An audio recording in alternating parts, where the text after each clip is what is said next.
ถ้าน่ะเป็นปากหมดแล้วเนาะของเนาะของอยู่ตะบ่สิมันเอ็นเนาะมันช่วยได้อยู่ช่วยได้อยู่มันบอกว่าบ่สิว่าเห็นแล้วมันน่ะเยอะค่ะทีนี้คือจะละปิ้งเงินเฮาอย่างนี้เนาะปิ้งเงินเฮาปิ้งเงินป้าให้เนี่ยปิ้งเงินคนนั้นคือแห่จังแต่ว่าลังเนาะสดได้ต้องก็ได้ต้องอ่ะ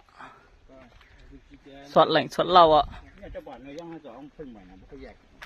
อะฮะบ่ได้มั้ยยังเนาะปนเอาก็บ่เนาะเอาค่ะเป็นเหล้าของเขาตรงเฮาดิแม่น่ะเฮาอย่ามึงคันเฮาอย่าเป็นเหล้าพังไอ้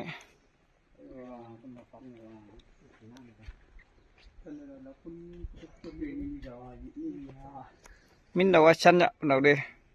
ถอยตัวหลังเรื่อยๆบ่มาอุนะปกบ่อุเนี่ยฮะอยากสิงอ่ะนะ然后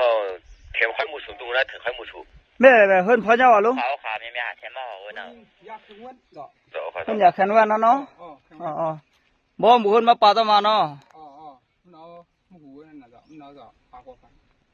อ๋อก็ไม่คันนี้ดูแม่เฮิ่นพอเจ้าอ่ะลุงผู้สันทีเนาะลุงสันทีเนาะอ๋อหมู่เพิ่นบ่ปาบุญในป่าหังเนาะอ๋อจ้ะผู้ถอยยาถอยป่าจ้ะบ่บ่ผู้ถอยยาถอยของน่ะเฮ็ดพันยินได้ขนำค่เพิ่นเอาเข้าบุญน่ะใบเดือน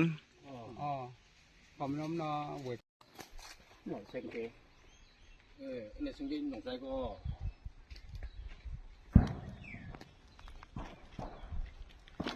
ยังเหยียบเนาะว่าตา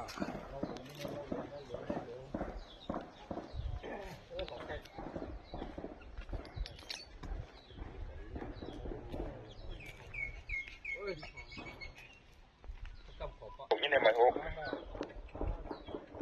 ผมยินได้หมาย6ผมยินได้หมาย6แม่เอาบัสฟาดเนาะ